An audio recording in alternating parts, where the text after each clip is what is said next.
Welcome to A Line Through Time, where I take the time to look through your favourite franchises and work out how it all lines up. With Year 2 of Mortal 1 Kombat looming on the horizon, I think now is a good time to cover a topic I've wanted to for a while: the arcade endings. Unlike past entries, these endings are all supposed to be canonical, detailing the fallout of the main campaign's events. And with the final character, and maybe the final invasion season, of Year 1 finally released, we should have all the pieces required to create a timeline of events that bridge the gap between the main campaign and the upcoming expansion. You might question how I'm so certain that the expansion is set after the endings. First, it just makes sense to order the content as it's released. Second, Quan Chi is seen practicing his new magic from a book in his own ending, and he's obviously going to use that magic in his gameplay now. Ermac, likewise, is no longer Jared in gameplay, tying into his ending. To me, that's all the proof I need to place them that way. So let's get to it. The endings can largely be divided into a handful of arcs with a few one-offs here and there. First, the Lin Kuei arc. Scorpion's ending depicts him and Smoke fleeing the Lin Kuei and forming the shared idea with Harumi. Smoke then shows the new trainees being subpar until a young Hanzo is recruited, so this occurs after that. Sub-Zero's ending depicts him leading the Lin Kuei and beginning the automation process. Since he has no cyborgs with him in the battle seen in Scorpion's ending, we can assume this is a later development, at least occurring after that battle. Next comes Raiden of all people, who visits Scorpion to learn to harness his rage. We know this occurs last because young Hanzo is seen in the background.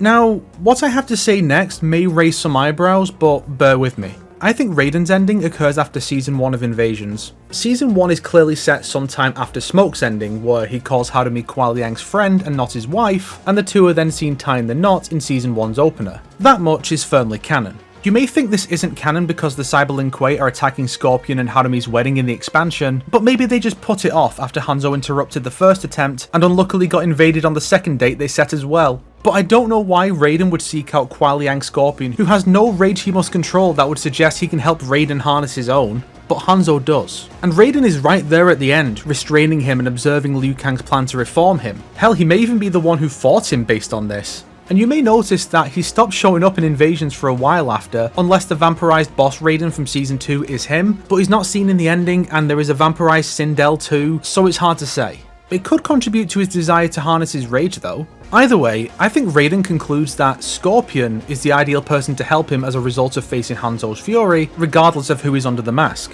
And if this sounds unlikely, there are endings that are definitively set after some of the Invasion seasons, but more on that later. Kung Lao seems to take place prior to Raiden heading to meet Scorpion, since Raiden's still around to help stop Shujinko. It occurs a while after the game, because Shujinko is discovered and trained, rebels and is defeated, so it's not right after story mode. The entire Lin Kuei arc must occur after General Shao's ending, as Bi-Han helps him escape prison according to several intros, so he can't be back home before then. General Shao's depicts his prison escape and the start of his rebellion. Reiko's outright reuses a shot from Shao's, painting a connection there and setting Reiko's after.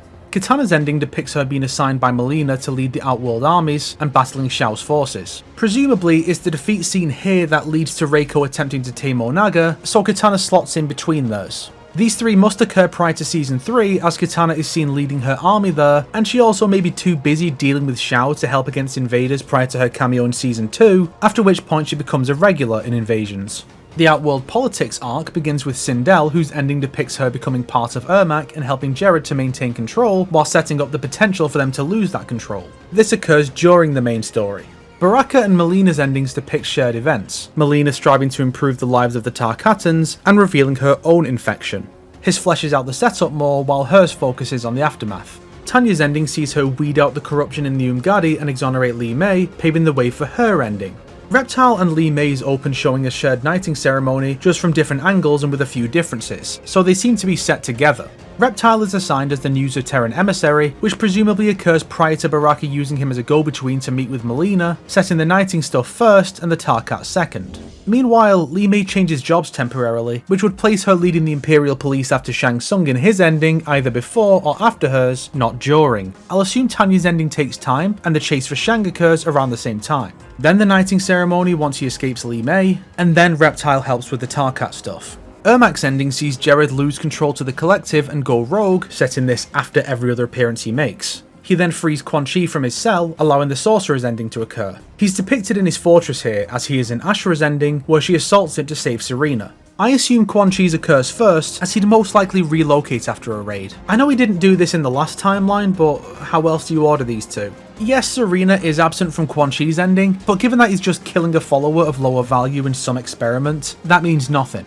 And Ermac is shown fighting alongside Tanya and the twins to kill Invader Sub-Zero in Season 3, so these endings all take place after that. Next we have the smaller arcs. Liu Kang and Geras' endings don't have much in the way of events and are fairly isolated, but it makes sense to place Liu Kang's first since his closes with discussion of Geras' new role. It even reuses a shot from Geras' to connect them.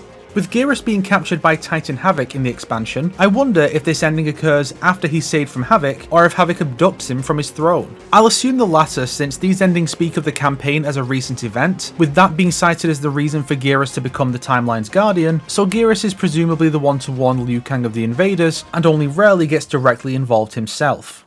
Havoc and Rain have another isolated duology. Havoc's leads into the flooding of Sado, and Rain's deals with the aftermath. These events are isolated from everything else, so it's difficult to place. Li Mei and Tanya stand together, suggesting cooperation that one would assume would come after Li Mei is exonerated. We'll place it between then and Invasions, part of the calm before the storm, you know? It's definitely set before the Shang Tsung season, as that one's ending scene takes place in the ruins of the Saiyan capital. That fact is probably the strongest evidence for Invasions being set in the main timeline and not another Liu Kang's, where Rain probably wouldn't even know Havoc. Besides, we all know that other Liu Kang's timeline is where Onslaught's M1K Scorpion came from. Johnny Cage's ending is about him creating a Mortal Kombat brand to spread the word across Earthrealm. As seen at the end, Kitana, Melina and Tanya are present, which ties into several intros about Johnny filming on location in Outworld. You'd assume this is during the time Shao has been beaten back, possibly before Kitana becomes busy again assisting with Invasions. And maybe after all the political stuff is resolved, but that's just conjecture. Johnny's franchise presumably helps to strengthen Jax's case about forming the OIA in Kenshi's ending. Additionally, Shang Tsung showing up here makes more sense to come after he's reached the island in his own ending than during his time evading Li Mei. Nitara's is 100% disconnected from everything else, and all I can say is that it's probably set before Season 2 because no mention of the other Nitara's invasion is made. And that this Nitara doesn't consider her own cross-timeline plot to solve the food crisis leads me to assume Scorpion hasn't shown up yet either. And finally, Takeda's ending takes place after quite a while. His entire backstory of being sent to hunt Kenshi by the Yakuza bosses, almost dying to him, being saved and healed up by the Shiryu, and coming around to their ways, must all take place between Kenshi's war on the Yakuza in his ending, and Takeda's where he hunts down the Yakuza bosses himself. And so, our post-M1K timeline currently looks like this. It's possible Invasions isn't canonical, but there's nothing to strictly prove it's not yet. But even if it's not, the order of the endings doesn't change, just the time between them. Do you think this is accurate, or do you disagree with any of my placements? And how much of what's been set up in these do you think we'll see go anywhere in Chaos Reigns? We all know how MK is with refusing to pay off its setups, but then all of modern entertainment has no faith in anything it does and just goes back to the same 5 things over and over again, so it's not exactly unique in that regard. He perfected me. Oh, shut the fuck! If you liked this video, why not subscribe and support me on Patreon like these fine people here? If not, then make sure to share it with your enemies so they can suffer along with you. Today's recommended video is Mortal Kombat 1's new DLC is disappointing by Demigar, because this combat pack is doo-doo butter and the hype for it is pure cope.